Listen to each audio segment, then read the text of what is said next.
Tommy Amaker. We have Steve Mondemussi, Siani Chambers, and Wesley Saunders. We will start with an opening statement from Coach Amaker, and then we will open it up to questions for anyone up here on the podium. So, Coach? Yes, thank you. What an afternoon for Ivy League basketball. Certainly want to congratulate Yale on a fantastic season, a ball club that's incredibly tough. As we found out with three games, and every game was similar in this fashion, how hard played the game, how hard it was competed by both ball clubs. Can't say enough about their team and what they've put forth all year in this league. And our league has been an outstanding conference all season, from top to bottom. Now speaking for our club in this afternoon, these three guys in particular, and also Jonah Travis as another senior for our ball club. What an afternoon by our kids. How tough we had to be. Started off with a great push and opening the game on an 8-0 run, and then both teams sort of settled. They kind of got, obviously, I didn't think that we played exceptionally well offensively after we went up 8-0. But you know that obviously with Yale how tough that they're going to be to get back in the game and certainly taking the lead. But I was pleased how we came out in the second half. I thought our energy defensively was the difference throughout the game. It was so hard to try to keep them off the backboard. But these three kids making plays and making big shots, the things that we had to do with to be able to close this game out was on their shoulders, and Wesley Saunders in particular, to make every big play that we needed. Big basket, big pass, big play, and then Steve's big shot there for the game winner. I've always said about Wesley, as I said about Jeremy Lin, it's not about the points he scores, it's always about the points he's responsible for. And I thought that the way Wesley played this afternoon was he put us on his back and carried us in stretches. Okay, we'll start down here with Julian.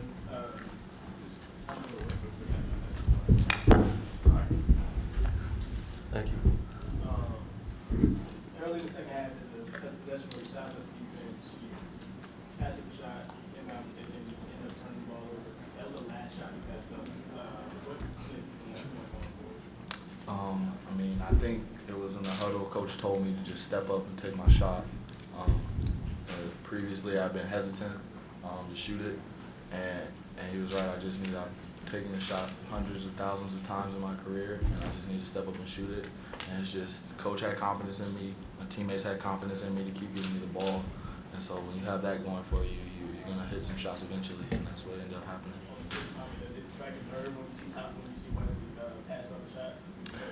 Well, Wesley's he's a playmaker, and that's what we want him to concentrate on. And there are many times that the play is going to be for himself, and I don't want him passing up those opportunities. There are times when we need him to think of others and people are sloughing off, and he needs to make the right basketball play, and he's capable of doing that, in addition to scoring as he did this afternoon. So, but he needs to be offensively aggressive, and I told him exactly what he said.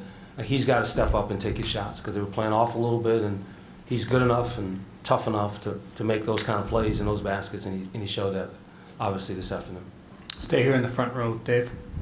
Wesley, I can't even think of the last time I saw a star player who's got it going, who's been hitting shots in a tie game with 10 seconds left and gets within 8 feet of the hoop and doesn't shoot.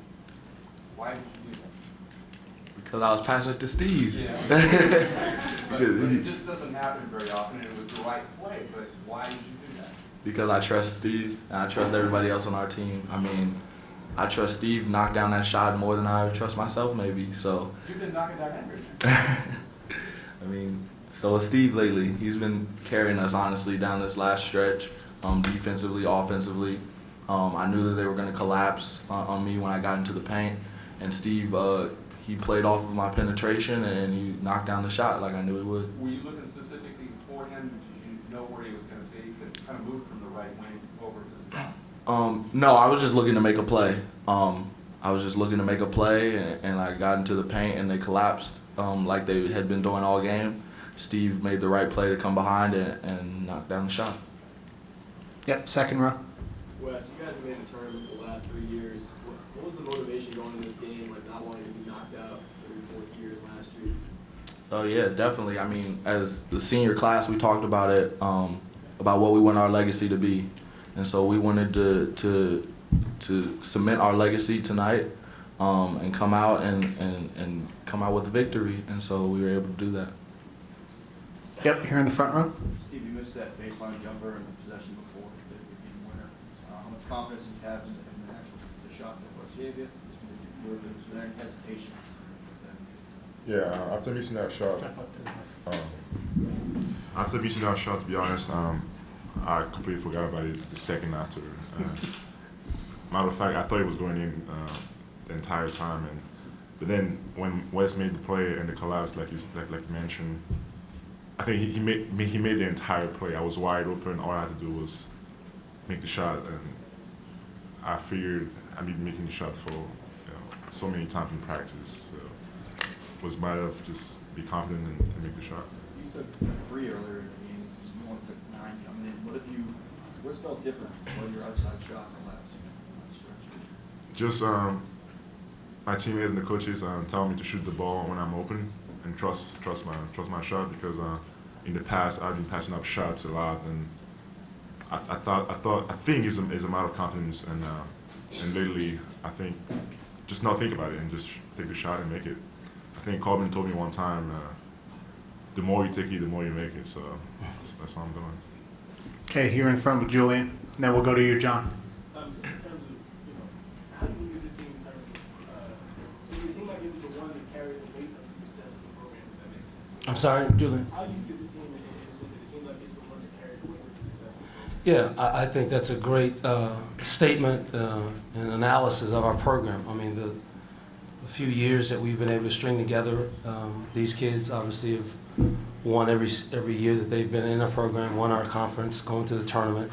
And you mentioned about the weight of the program, but we've never looked at it as weight. We've looked at it as an opportunity. And Steve mentioned, Wesley mentioned about, the senior class, how they want to be remembered. We went into this season with the thought of no regrets. That's how we approached this year.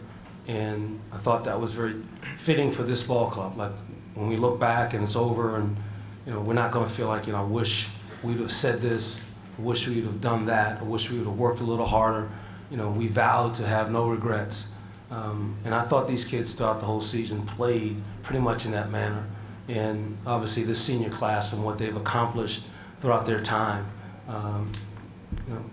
it's amazing. It's amazing. And in this great special conference of terrific teams, terrific players, and outstanding coaches through the years. Go ahead, John. Can all 4 of you just talk about Yale's last possession? Because as good as Dern has been, you don't want to foul him. When he gets in a lane and the shot goes up, can each of you just talk about what your thoughts were? As good as he's been all game, as good a player as he is? Why don't we start with Coach Amaker, and we'll work our way down. Well, John, I was actually as concerned about that as I was about the second. And a lot of times, we have a saying that it's not always the first one that beats you, it can be the second one.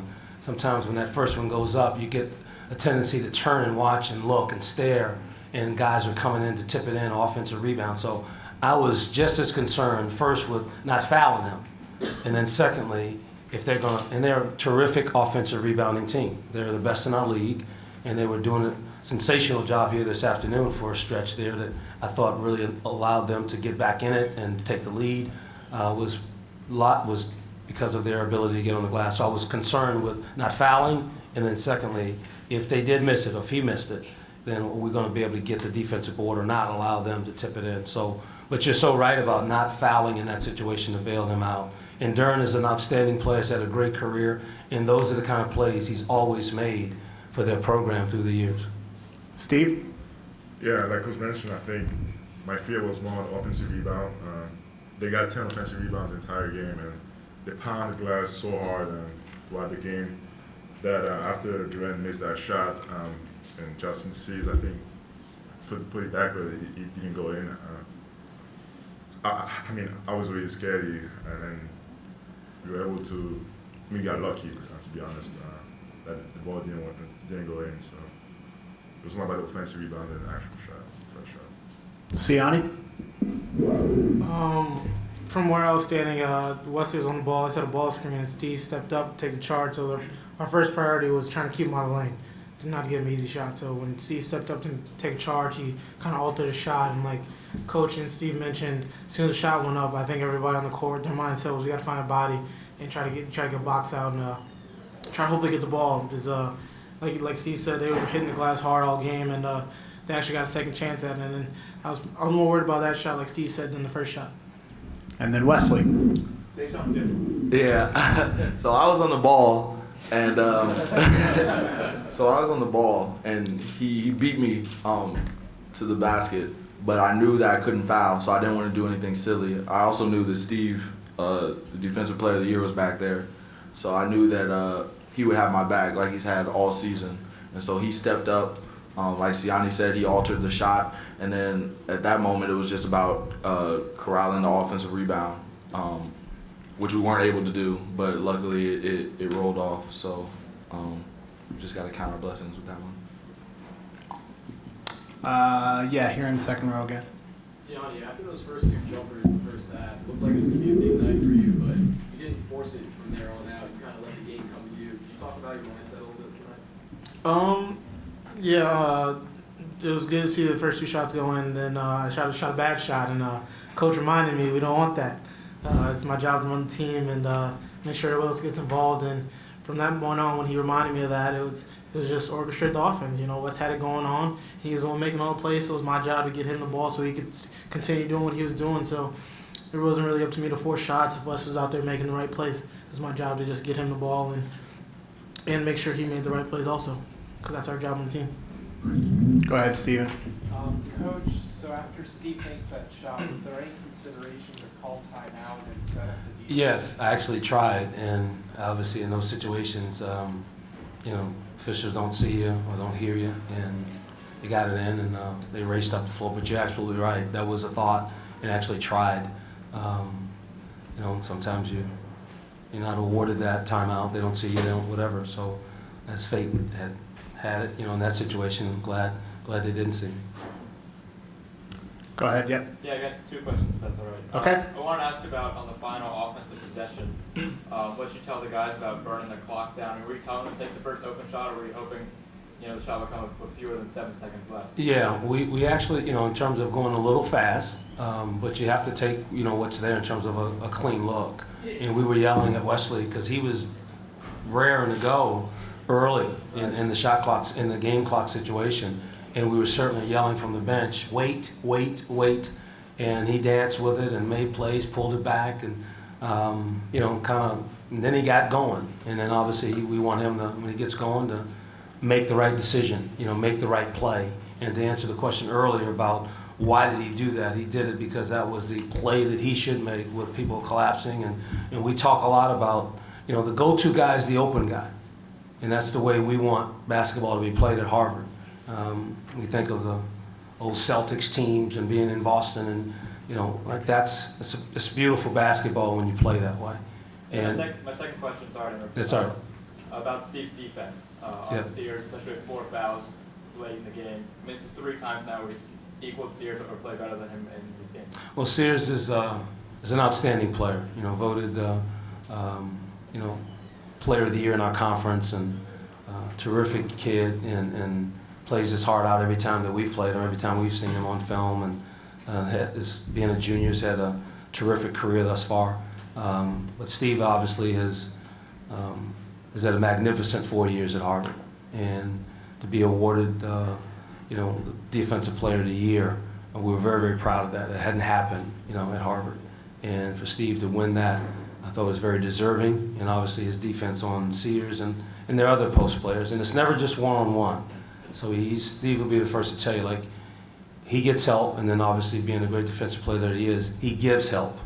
And that's the best way when you think of guarding a really, really good player on the opposite end. We'll take one more question if there is one.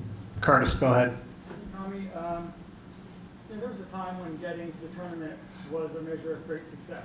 Still is. What can I ask about that? Because it seems like the bar has been raised, expectations a little bit different now. If you get to the tournament, if you don't get past, at least one opponent, is it still a successful season for Harvard that you're now coming to expect? And does it this week, will you speak to your kids about winning the championship? Or does that seem too much yet? You know, we're very proud of winning our league. You know, and obviously we share it with Yale in terms of Ivy League champions. It's a magnificent conference with amazing history and tradition, with incredible institutions, and so for us to achieve that for 5 years in a row, like, we're very proud of that. And for these kids to do it, and for their 4 years, and Siani has another one to obviously next year, but for our seniors to do it 4 years in a row, we're very, very proud of that at Harvard. That's a measuring stick for us. It's a measuring stick in our league. Ivy titles are very hard to come by. And so we're proud of being Ivy League champions, and we're never going to downplay that, no matter what happens from this point forward. To represent the Ivy League in the NCAA tournament, that's meaningful for us. We're very hopeful to have any kind of success as we move forward in the national tournament, but we all know how hard that is, you know, with seeding and placement and matchups and everything else. We've been fortunate to have some success in that regard in the past, but we don't take lightly the fact of winning our league, and certainly winning here this afternoon against another deserving opponent in terms of postseason play, and a team that has had a sensational year, and also Ivy champions in the Yale Bulldogs. Okay. I believe players and stuff will be available outside your locker room, Andrew, is that correct? If you want them, or Before we get on the bus, we can. before they get on the bus, if you want anyone else. Otherwise, guys, you are dismissed. Congratulations. Good luck in the NCAA tournament. Coach, you are also dismissed.